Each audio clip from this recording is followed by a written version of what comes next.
thank you everybody for joining the Lunchtime Series webinar, and thank you very much for supporting BPF Future and our webinar series. Today's webinar is aimed at junior professionals in the property industry, and we're going to seek to offer some relatively timely advice, tips and experience of working remotely during the COVID emergency. Particularly timely given some of the new restrictions that we've been facing and some of the uncertainty certainly that's come out from some of the announcements this week. As we all know, the way we've worked since March 2020 has changed pretty radically. While some of us have returned to the office, albeit it might be briefly, definitely there are many teams that are still working from home, either entirely or partially online. And that means that many of you new graduates and junior professionals have been finding themselves joining virtual teams. Many haven't even had the opportunity to be in the office and meet their colleagues. And video calls have become the main form of communication, both with colleagues, but also our kind of wider environment. During this webinar, we're going to seek to explore some of the ways that we can adapt and certainly look to thrive in this new normal environment, and how we actually seek to build relationships with those that we work with when we can't actually frequently meet in person. We'll also touch at the end of the series how junior professionals can seek help and ensure that they continue to develop professionally whilst working remotely, and what we think the future of working from home might look like. So without further ado, I'll invite my panel of women, which is a lovely occurrence, to introduce themselves, their names, their titles, and also the businesses that they work for. Afternoon, everybody. Great to be here with you. My name's Laura.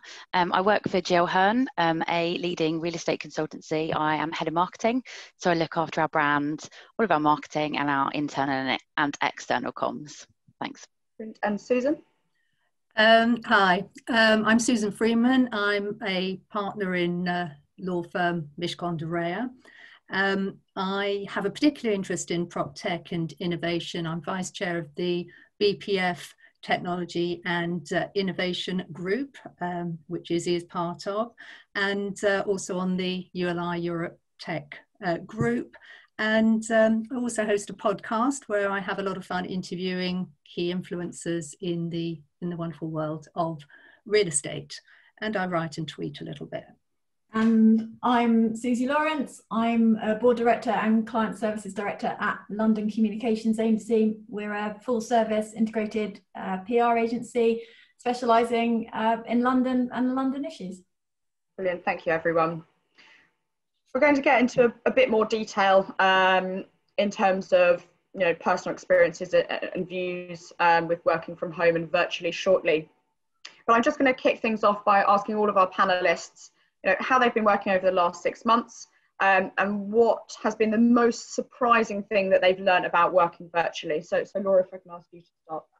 Yeah, thanks.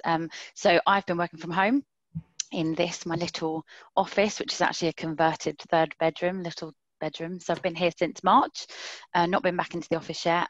I think at first it felt really daunting, and we weren't quite sure how we were going to operationalise everybody remotely. But I think the key learnings for me are actually the overriding kindness and patience that's actually come across from everybody that we work with, be it clients or colleagues.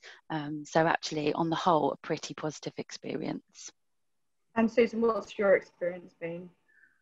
Well, I've been working mainly from the New Forest during lockdown, partly in London, but I was amazed at how seamlessly we were able to transition to working remotely. I mean, fortunately, we were set up for it. So from day one, I just sort of carried on working, but I was seeing everybody on screen rather than in person. So day one, I was introduced to the intricacies of Zoom by one of my prop tech pals. And next thing I knew, we were doing a transatlantic panel with, various prop tech gurus, and we had about 1,000 people signed up for it. So it was a little bit daunting, but we just took it from there. So I think my the most surprising thing is how easy it's been, because I think before lockdown started, I don't think I'd ever worked from home. It never actually even occurred to me that this was something that I could do. So, you know, definitely positive. I mean, I would echo that, Susan. The office has been closed since March. We've opened it again. I actually managed to get in there once, which was wonderful. Since then, but the thing I think that really is just how quickly we've all been able to adapt to it. And something we always wanted to do, and we've been able to do it. And I guess my other thing though is actually, though, even though you can have a house full of people, be they children, housemates, etc., it is quite lonely still. You just haven't got those colleagues that understand and just that kind of moan about that client or that issue or that problem. The people in your house and who you're closest to physically now don't necessarily understand what you're doing. And I worry a little bit that we're going to find it strange to adapt back to real people. It's going to be odd that people aren't on a screen. They're actually going to be in real life. Yeah, the reversal of moving to kind of a virtual office. And Suzi, actually, you devised the working practice for the London Communications Agency when the coronavirus restrictions came in. What were some of the things that you have been doing to help colleagues adapt to that new way of working? Well, the first thing we did kind of day one was making sure everyone had the right setup. So in the office, everyone would have 2 screens and all the IT, obviously, and so we made sure that we shipped out the second screens to anyone that needed them, make sure they had their laptops, so they, and then quickly set them up with Zoom, with Teams, with all those packages that were going to enable us to be able to work effectively. I mean, some of the things we've kept the same. We have a weekly all-team meeting, which are important, whereas other things we've obviously had to change. But the kind of key thing I think for us came in was the flexibility. You know, we're London Communications Agency. Everything we do is about London, but actually we've had people working from New Zealand, from Greece, from Wales, from Ireland, and many of them are still there. And I think that flexibility has really, really helped, because it's enabled people to go home, to be where they felt best able to work and safest. So as part of that, I guess it was about recognizing that whilst it's one team, it was made up of lots of individuals with lots of individual needs, some people living by themselves, some people living with flatmates, and just making sure that we looked at every single person's individual needs and circumstances and how we could best support them like that. Brilliant. And certainly, you know, Zoom and Teams have become really key tools for working with others, both inside and outside of our organisations. And as you say, have given us the ability to, you know, have a wide reach globally with people working virtually. Laura, you mentioned that, you know, that's something that you guys have been doing. You've been working from your home office since the beginning of lockdown. What are some of your top tips for those working remotely on making the most of online meetings and coming across well over webcam when that's the only way that you can kind of project yourself? Yeah, I mean, I definitely echo some of those comments about it can feel sort of a bit isolating. And I think as much as technology is great because it's kept us connected, there are moments when I think we just all need to give in to sort of screen fatigue and just say that that's okay. And there's definitely been days where I've not taken enough breaks. So one thing I would say is make sure you put breaks through your day and you get up and you get outside, and as much as the screen's your friend and it's really helpful, like this session today, you do need to take a break from it as well. I think in terms of being on screen and making the most of the time, I definitely have found that you just need to take a breath sometimes. I think given that you're not in the room with people and you can't maybe see all of their natural reactions or how engaged they are, there's a tendency to speed up and get really, really quick and just keep going and not take a breath. And actually, one thing I would say is just slow down, take a breath, where we're all going to kind of try and follow each other and keep in time with each other. So if you're going too fast, or if it feels like you're going too fast, you probably are. It can turn sometimes as well quite broadcasty. So I think normally if you think about the normal working day, you might have a catch up with someone over a coffee, you might have a more formal meeting, you might, we do a lot of kind of quick keep in touch things at Gilhern where it's not so much a formal meeting, but we're just having a quick catch up, even over someone's shoulder, you know, while you're working on something. So try to make sure it's not too broadcasty over the time. So put some question and answer sessions in, break up your content, avoid death by PowerPoint wherever possible. So I definitely think as well, when you're not in the physical room with people, having a screen in front of you with loads and loads of slides with all of the information that someone's also speaking to you, that can just be quite fatiguing in itself. So just have that variety, and don't be afraid to control your virtual room as well. That's the final thing I'd say. Make sure you've got a drink, make sure you've told people maybe that are in the house with you that you're going to be on a call, and you know, if they could avoid kind of popping their head round. But also interruptions happen, and just embrace them.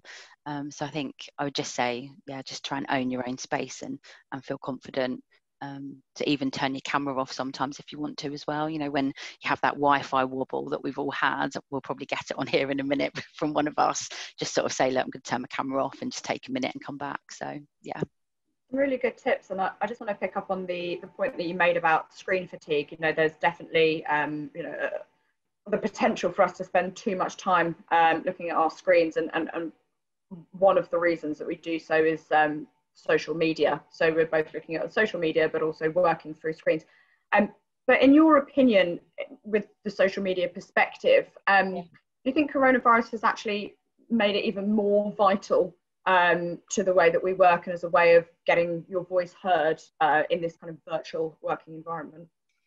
Yeah, I mean, digital first marketing and social media has been a big thing for a while. It's not new, but I definitely think COVID has turned a lot of us more to our screens, more to our tech. Actually, some of it is just we want to consume more. So we want to keep more up to date with the things that are happening, with the implications of some of the government guidelines and some of the changes. So I definitely think it's a space that's been embraced more. For us, we tend to focus on LinkedIn and Twitter. So I think I've seen definitely a lot of my colleagues in marketing as well looking to how they can go much more digital first. It just feels like a safer space as well, I think, because people are not being encouraged obviously to travel to events. Events are definitely off the agenda for a while, so finding ways to use the digital world to engage with either your colleagues or clients, or actually just expand your network as well and get to know people, a bit like we're doing today, you know, get to know new connections and share sort of ideas and solutions. And one thing I would say with social, it is a free solution channel as well. So I would advise people to avoid being kind of overly negative or overly sort of government bashing, and you know, some of the kind of quite negative things you see on social sometimes, and actually use it as a space to share ideas, best practice, share solutions, because you'll find genuinely you get a pretty warm response from people. And I think definitely when you're a bit newer into your career and you're trying to find those relationships and get your voice heard, social can be a really good space for that. So I definitely think about LinkedIn and how you can use that to grow your network. Actually, some really interesting points there you make about, you know, growing your network and, you know, getting your voice heard. I mean, traditionally property has been, and currently is, you know, a very people-focused industry. You know, a lot of what we do relies on building relationships, building networks. However, you know, where traditionally that was done through, you know, events such as this that would be held physically, going to large gatherings, events, breakfast seminars. You know, what are the new opportunities out there for networking when we're not able to meet physically? Susan, have you got any thoughts on that? I think I have lots of thoughts on that. I mean, I would say that social media has been an absolute lifeline actually during lockdown, and I concur with a lot of the points Laura just made. And I started on Twitter probably, I think it's about 8 or 9 years ago, because I was writing for Property Week, and the then editor Giles Barry said, "Oh, you've got to look at Twitter." And I said, "Well, why? You know, why?" He said, "Oh, just look." And I just saw that, you know, even if I wasn't going to say anything, there was just masses of information. So I was going to just watch, but you know, within 5 minutes, I had got involved in conversations, and it has been, you know, incredibly helpful over the last few months. And I actually say I think I've met more new contacts during lockdown than I would normally meet just sort of going out and about. I mean, it's different, and you basically see what people are doing, and you can get in touch with them and say, look, this is interesting, I think we should have a chat, and take it from there. Obviously not being able to have physical events is a bit of a blow, but we're just carrying on virtually. So yesterday, we normally do a dinner at the Labour and Conservative Party conferences, and it's a round table dinner, and we do it every year. This year we did it virtually with Suzi's company, London Communications Agency. We always co-host together, and I have to say the debate was, every bit as good as it is when we get people together. The only difference is you don't have the opportunity to have a chat, have a glass of wine, but you just have to get in touch afterwards and keep those conversations going. So it can be done. It's obviously not quite the same as going to a reception or a breakfast, but I do recommend Twitter, and obviously LinkedIn. I mean, that's the way I've kept in contact with all the people I know. I don't know quite how it would have worked if we didn't have social media. Actually, it would have been a lot more difficult. And do you think, as a result of the kind of changing experiences we've had with networking online, that actually in a non-social distanced environment, where it's going to kind of revolutionise the way that we network going forwards? I mean, one of the questions is, will there really be a need to go to France to go to MIPIM if we can all meet virtually? Well, we will be still having our drinks at La Croisette. It depends how you define need. Actually getting the opportunity to have a glass of rosé on the Croisette, have chats with people, that is worth doing. But I think people will think again, because they've seen how they can actually network without getting on a plane. So we'll see. But I'm very interested in the new platforms that are being developed. So I'm doing an interview this afternoon with the co-founder of Convene, who have launched a new hybrid platform, which is, as I understand it, a mixture of people being in the room presenting and having a remote audience. And I think that must be the future, because people are not going to necessarily want to go back to commuting, being in the office 5 days a week. So there are going to be a mixture of people working remotely, people in the office, and one's got to find a way of connecting everybody in a way that replicates as far as possible the real world. We've all had 6 months and possibly another 3 at the very least of working from home and perfecting our home offices. Just to open the question up to all of the panel, what would be the one piece of advice you would give to our Futures members to ensure that they have that kind of comfortable and healthy setup when working remotely, specifically in this environment where it looks like we might not be returning to the office for some months to come? So if I go first, I think I've said it a bit earlier on, for me it's just keep moving. It's just too easy to start really early in the morning with your coffee in hand and then still be there at sort of 7, 8, 9 o'clock at night, and it's really not good. Early on, when we were restricted to, I think was it an hour that we were allowed to go outside, I definitely felt that I just had a lack of energy, and I found that my week blurred with my weekend, which I found really, really difficult. So I actually invested in a second-hand bike, just so I had a reason to get out and go and do something, and rather than use the car, for example, to pop to Tesco, I was using my bike. So I'd just say keep moving. That would be my top tip. And I think just try and keep a distance between your home life and your work life, even if it's a question of saying, right, I'm going to stop at 6 o'clock and I'm going to go out for a walk. I mean, it's going to get more difficult to go out for a walk at 6 o'clock as it's getting darker earlier. But I think it is all too easy to, as Laura says, to just sit there and, day goes into night and you're enjoying what you're doing and it's all very interesting. But, before you know it, you haven't had any exercise. if you can't get out for a walk, I invested in a rebounder, which is like a small trampoline. So that is there if there isn't the opportunity to actually go outside. Yeah, I'm just going to really echo all that. I mean, it is making sure you have that break, and that break could be the lunch break that's, you know, marked out in your diary, that is, you know, no one contact me during this period, or it could be at 3 o'clock when you just want to get outside. But it's making sure that that's, you know, that's in and everyone can see that, so it's respected.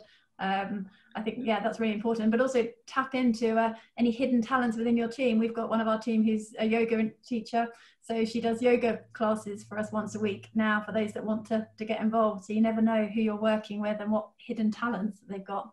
Brilliant. I mean, some fantastic tips there about, you know, your working from home setup, interacting with colleagues, and networking. When it comes to you know, our kind of professional development and the way that we work within our businesses, I think, you know, one of the challenges for our junior professionals is going to be actually how we kind of develop in our careers and how we move our roles forwards in an environment where we may feel that we have less you know, face-to-face support and less of an ability to be able to kind of grow our roles. Laura, in your view, you know, without having the ability to have, you know, as you mentioned, one of the kind of concerns you've had is not having the ability to have those kind of short format meetings, a quiet word with colleagues at their desks. Certainly, you know, for our junior professionals, asking for help might be a bit more challenging. What would be your advice to a recent graduate or somebody joining a new organisation on asking for help in an environment, but it's slightly more difficult than just tapping somebody on the shoulder who sits next to you at a desk? Yeah, absolutely. I think what I would say is this is a unique time. We're all in this together. I know that phrase gets used a lot, but I think we've put in place a lot of things at GL Hearn, from fortnightly catch-ups with our MD, where he actually talks to the business, through to kind of much more intimate, I suppose, one-to-ones with line managers and things like that. What I would say is we have adopted the approach that no question's a stupid question. So I can pretty much guarantee that what you're worrying about asking, somebody else is worrying they don't know the answer to. So I think ask the questions. I think Suzi made a point just earlier that I think is really important to capture. Make sure it's clear in your diary when you are around to be contacted and when you are free to chat, and also when you don't want to be interrupted. And I think don't be afraid to own that relationship with your colleagues and with your line manager. So have that chat, say, look, how do you want me to work with you here? Do you want little kind of messages on Teams and we just do it kind of instantly, or do you want me to put a more structured one-to-one in, for example, or a weekly team meeting? So that I find particularly, I don't know if anyone else has experienced this, but having Teams, having sort of Zoom in your real life, having your emails, having your phone, I sometimes feel it's a bit of a bombardment. So I've actually put in place things where I say to people that I'm free now, but actually you can see in my diary now I'm head down on something and I need to concentrate. So own your time and don't be afraid to ask other people how they want you to kind of respect their time as well. So they'd be my sort of top tips, if you like. And you know, in terms of, you know, professional development being really important right now, in your view, actually, and I'm going to ask you both, Suzi and Susan, is you know, what should junior professionals be doing at the moment to keep their skills up whilst working from home? And what new opportunities do you think that actually increasing virtualization of training is going to have for everyone, and in particular for those junior professionals? I think this way of working is like to continue in some form. So we've got to you know, get better at communicating virtually, training virtually, because I know, you know, there's a lot of concern that the way we would normally, you know, bring forward younger people in the team is, you know, being around more experienced people, actually seeing, you know, how people negotiate and how they deal with meetings. So I think everybody is making, you know, a real effort to continue that, you know, as closely as one can virtually. And at Mishcons, we have an academy, which is a sort of in-firm training program, which is a real mixture of the law, you know, politics, interesting individuals, and we're now starting to open that out to the outside world. And that is a brilliant way of getting, you know, it's open to everybody in the office, and everybody can just tune in and see an interview or a Q&A session. And quite honestly, you know, that works as well virtually as it does face to face, because we can only get a certain number of people in the room anyway. So I think we'll all be focusing much more on you know, how we teach and you know, bring people on, knowing that they're not necessarily going to be sitting in the same room as us. Yeah, and I mean, that internal training opportunities, I think that there's more of, and we're definitely making more of those as well. And the other thing is, I guess, the kind of marketing opportunities that can turn into learning opportunities now. Before, you'd have a round table and physically go, and it'd be kind of a senior person in your organisation going. Now there's opportunities that you could be a kind of silent observer on some of those, and you get to have that exposure to those senior people, to that conversation, which we wouldn't have necessarily got to have in the physical person. And I think for me, the kind of final bit is just recognising that your organisation's needs have changed through this period. We're looking much more now at resilience training, and because of the circumstances. So I think just being open as to what skill development looks like for you now, because it might look quite different to what it did back in March. I'm just conscious of time, so if anybody has any questions they want to ask the panel, please do post them in the Q&A now. But as a kind of final wrap-up question, if there are no further questions from the audience, it'd be really interesting to hear from all of our panelists. You know, we've spoken about the experiences that they've had, certainly, you know, some of the tips about striking that work-life balance, about professional learning and development, but actually looking beyond coronavirus and beyond the next few months of working from home. What do you think the long-term changes are going to be that arise from the big working from home experiment that we've seen? And do you think in 5 years' time, virtual teams are going to be the norm, Laura? I think the real positives to take from this, to make sure, to Suzi's point, we build into our resilience training for the future, is flexibility. And actually the fact that people should want and should be given much more choice, I think, about where and how and what their working environment looks like. We've proven we can do it. And actually we should take the challenges and find solutions to them, because I think working remotely or working more flexibly has got to be a good thing. So I would hope it would continue. And Susan, your views on the future beyond COVID and virtual working? Yeah, I mean, I think it's interesting because the trend towards flexibility started before COVID, and I think because the great home working experiment was imposed because of COVID, people are thinking that COVID triggered it, but it had started to happen. And what's happened is COVID has accelerated what was happening. So in answer to your question, we're not going to go back, and people are going to work differently, and as Laura says, flexibility is absolutely key. I'm not sure we'll continue to be working from home, because I think for a lot of people that is not ideal. They share their homes with other people, children and animals, but the idea of working from a third space, which doesn't involve commuting, so the sort of hub and spoke type operation will mean that we will need to work in virtual teams, because we're not necessarily all going to be together in the same place. And we'll get together. The office isn't dead, but the office will, I think, perform a different function, and we'll go to the office because we need to meet and collaborate, and we won't necessarily go to the office when we need to have screen time, because there isn't any point. You can have that screen time working from home or a third space.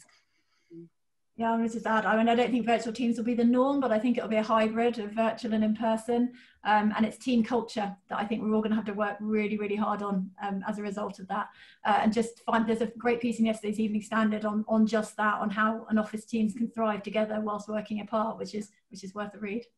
Really interesting views there in terms of how we're going to see, that really kind of blended workspace and working environment there in the future. And, I think certainly, the message from today is to take away the fact that we all need to really focus on, you know, having a good balance between working from home and making sure that we do have a bit of a kind of a work-life balance, certainly to support our mental and physical health. And while there are certainly challenges that we've seen from virtual working, there are seemingly a lot of opportunities too, specifically around, you know, growing our networks, getting involved with the wider business, and learning and development. So thank you very much to my panel, to Laura, Susan and Suzi, and thank you to everybody for joining us on this lunchtime webinar series.